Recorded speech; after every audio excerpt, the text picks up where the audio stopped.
아프리카 어느 곳이나 제일 인기 있는 운동 종목은 단연 축구일 텐데요. 기니비사우의 축구는 조금은 더 특별하지 않나 싶습니다.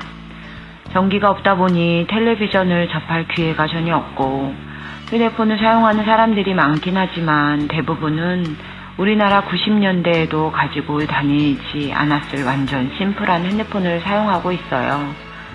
몇 달을 열심히 일을 해서 번 돈으로 가짜 삼성 전화기를 사서 들고 다니긴 하지만 인터넷을 사용할 수 없으니 세상이 얼마나 넓은지 또 얼마나 다양한 운동 종목들이 있는지 전혀 알 길이 없는 거죠. 그래서 이곳의 사람들은 특히 남정네들은 매일매일 축구에 열심을 냅니다.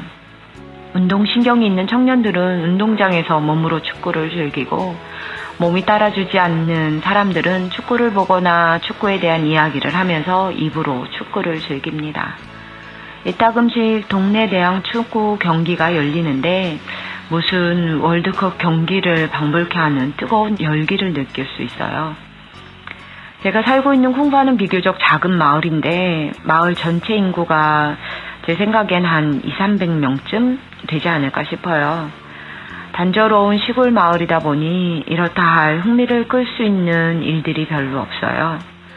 대부분 오전엔 일을 하고 오후엔 삼삼오오 앉아서 수다를 떠는 게 일상의 다인 이 작은 마을에 마을 대항 축구 경기가 열릴 때면 모든 대화의 중심엔 축구가 있어요.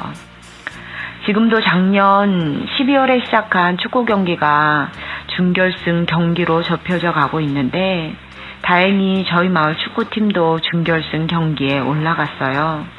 바로 어제 준결승 팀을 결정하는 아주 중요한 경기가 있었는데 마을 축구팀을 담당하는 코치랑 감독이 학교에 와서는 학교를 운영하는 켈리한테 아이들 시험 시간을 조금 조정해 줄 수 있는지 묻는 거예요.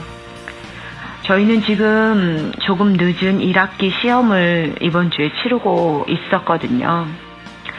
시합에 나가야 하는 선수 중에 시험을 치러야 하는 학생들이 몇 명 있기에 양해를 구하러 온 거죠.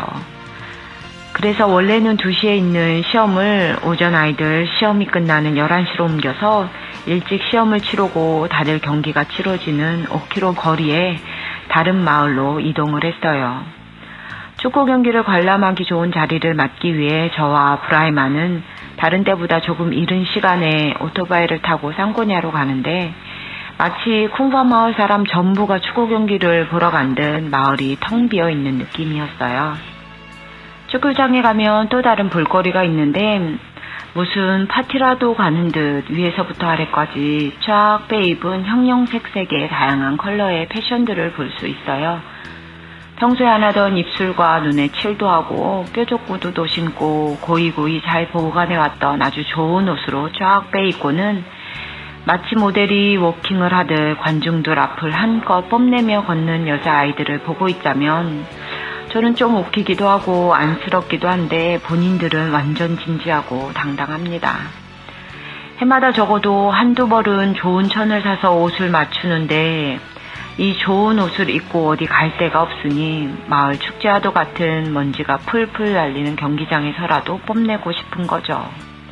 축구가 이렇듯 중요한 일상이다 보니 삐뚤어진 믿음을 가지고 경기에 임하는 사람들을 종종 볼 수 있는데 한 예로 타이어 바퀴를 태워서 연기를 경기장에 피우면 경기에 이긴다고 믿기도 하고 경기 전 주술이 적힌 쪽지를 경기장에 묻기도 하고 주술사가 주문을 걸면 상대방 선수들이 다치는 경우들도 있다고 해요. 남쪽 지역 사람들 대부분이 모슬렘임에도 불구하고 토착 신앙의 유산들을 그대로 가지고 있는 탓에 주술사에 대한 믿음이 상당히 큰데 이번 경기에도 우리 팀 선수 중에 거의 7명이 누구와도 부딪히지도 않았는데 경기 도중 갑자기 다리를 잡고 쓰러지는 일이 있었어요. 심지어는 가만히 있던 골키퍼도 쓰러져서 다른 골키퍼로 교체를 하는 해프닝도 일어났어요. 쿵파 축구팀이 경기에서 이기긴 했지만 치명적인 부상을 갖고 다음 주에 있을 준결승에 진출을 하게 되었어요. 경기를 다 보고 브라이마와 오토바이를 타고 마을로 돌아오는데 쿵파에 도착하기도 전부터 우승 소식을 들은 마을 사람들의 환호성과 냄비 뚜껑을 두드리는 소리가 요란합니다.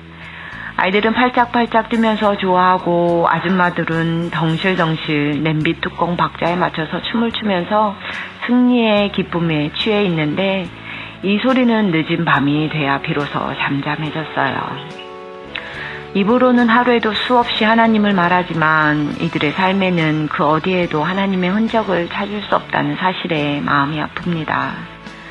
하나님을 향한 믿음이 삶에 전혀 실제가 되지 못하는 이곳 사람들을 보면서 저는 오늘도 어떻게 하면 복음을 복음답게 잘 전할 수 있는지 고민하는 하루입니다.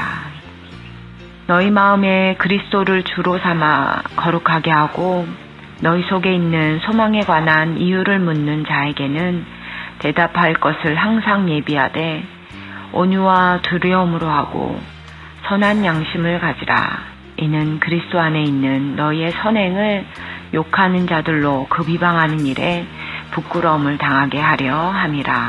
베드로전서 3장 15절 16절 말씀. 아멘.